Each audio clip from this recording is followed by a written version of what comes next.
আসসালামু আলাইকুম। পঞ্চম শ্রেণীর গণিত এখানে পৃষ্ঠা নম্বর দেওয়া আছে ১৫। ১৫-র এখানে ১ নম্বরে দেওয়া আছে সঠিক উত্তরের পাশে টিক চিহ্ন দেই। প্রথমে এখানে ১ নম্বরে দেওয়া আছে ৭১৩ গুণ ১, এখানে একটি খালি ঘর দেওয়া আছে। এক্ষেত্রে গুণফলের একক স্থানের অঙ্ক ৫ হলে খালি ঘরের অঙ্কটি কত হবে? যদি এই অঙ্কটি এভাবে দেওয়া থাকে যে এখানে বলছে গুণফলের এককের স্থানে যদি ৫ হয় তাহলে খালি ঘরে এখানে কত বসবে? তাহলে আমরা যদি এখানে দেখি যে ৭১৩, তাহলে ৭১৩ আর এখানে গুণ করতে বলা হয়েছে যদি এককের স্থানে ৫ হয় তাহলে এখানে আমরা যদি গুণ করি আর এখানে একটি খালি ঘর দেওয়া আছে, যদি আমরা এর সাথে গুণ করে দিই, এই এককের স্থানে আমাদের যদি ৫ বসাইতে হয় তাহলে ৩-এর সাথে এমন একটা সংখ্যার আমরা গুণ করব যেন এখানে ৫ হয়। তাহলে ৩-এর সাথে ৫-এর গুণ করলেই কিন্তু ৩ ৫-এ ১৫-র ৫ হয়। তার মানে এটা হলো এককের স্থান। তাহলে এককের স্থানে তাহলে আমাদের কত বসবে? ৫ বসবে। অর্থাৎ এখানে দেওয়া আছে ৩, ৪, ৫ না ৬, তাহলে আমাদের কত হবে? ৫। পরেরটি দেওয়া আছে ০, ১ ও ২ অঙ্কগুলো একবার ব্যবহার করে গঠিত বৃহত্তম ও ক্ষুদ্রতম সংখ্যার গুণফল কত? এখন এখানে যে অঙ্কটি দেওয়া আছে ১, এখানে দেওয়া আছে হলো ০, ১ এবং ২, এই অঙ্কগুলোকে ব্যবহার করে গঠিত একবার বৃহত্তম করতে বলছে। তাহলে এখন আমরা যদি এখানে ছোট করে লিখি যে বৃহত্তম সংখ্যা সমান বড় থেকে ছোট করব, ২১০ হবে। তাহলে ২ বড়, তারপর ১, তারপর ০। এবার যদি ক্ষুদ্রতম করি তাহলে ক্ষুদ্রতম সংখ্যা সব থেকে ছোট ০, কিন্তু ০ তো প্রথমে বসে না, তাহলে প্রথমে ১ বসবো, তারপরে ২ বসাবো, ০ বসাবো, তারপরে ২ বসাবো। এখন এই সংখ্যার গুণ করতে বলা হয়েছে, গুণফল কত? যদি আমরা এখানে গুণ করে দিই ২ এ ০ ০, ২ ১ ২, ২ এ ২ ৪, ০ ০ ০ ০ দিয়ে গুণ দিলে ০, এবার দুইটা সংখ্যা বাদ গেল, ১ দিয়ে গুণ দিলে ১ এ ০ ০, ১ ১ ১ আর ২ ১ ২, ০ ২ ৪ ১ ২, তাহলে এখানে কত হয়েছে? ২১,৪২০। তাহলে এখানে ২১,৪২০ আমাদের কোনটা দেওয়া আছে? ২১,৪২০, অর্থাৎ গ নম্বরে। ৩ নম্বরে দেওয়া আছে একটি বিদ্যালয়ে ১,৩৫০ জন ছাত্রছাত্রী আছে। প্রত্যেক ছাত্রছাত্রী ২০০ টাকা করে দরিদ্র তহবিলে জমা দিলে মোট কত টাকা হবে? তাহলে খুব সহজে আমরা এখানে যদি গুণ করে দেই, যেহেতু এখানে ১,৩৫০ আর দেওয়া আছে ২০০, তাহলে এই যে ২০০ দিয়ে যদি আমরা গুণ দেই তাহলে এই ০ আমরা বাদ দিয়ে রাখবো, অর্থাৎ ২ দিয়ে গুণ দেবো আর পাশের ২টা ০ রেখে দিব।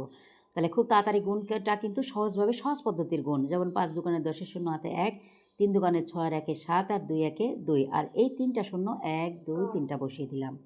তাহলে মোট হলো ২,৭০,০০০। তাহলে এখানে আমরা দেখব ২,৭০,০০০ কোনটা, পরে কিন্তু ৪টা ০, তাহলে এখানে ১ ২ ৩ ৪, অর্থাৎ এটার পরে ৪টা ০ আছে, তাহলে আমাদের উত্তর হবে খ নম্বর। পরেরটি বলছে এখানে ৯৮,৭৬৫ ভাগ ১০০, এখানে ভাগশেষ কত? ভাগশেষটা কত হবে? তাহলে শূন্যের ভাগে আমরা খুব সহজভাবে করব।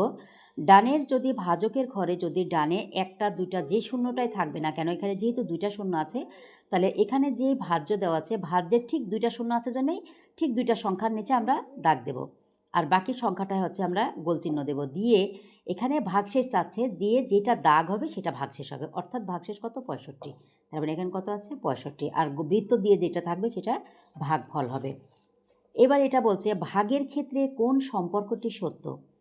তাহলে ভাগের ক্ষেত্রে কোন সম্পর্কটি সত্য হয়? এখানে দেওয়া আছে ভাজক ভাগশেষের থেকে, এটা ভাগশেষ দেওয়া আছে, ভাগশেষের দিকে এই চিহ্নটি দেওয়া আছে, অর্থাৎ এটা বোঝাচ্ছে যে ভাজকের থেকে ভাগশেষ বড়, তার মানে এটা হবে না। আমরা জানি যে ভাগের ক্ষেত্রে ভাজকটা ভাগশেষের থেকে বড় হবে।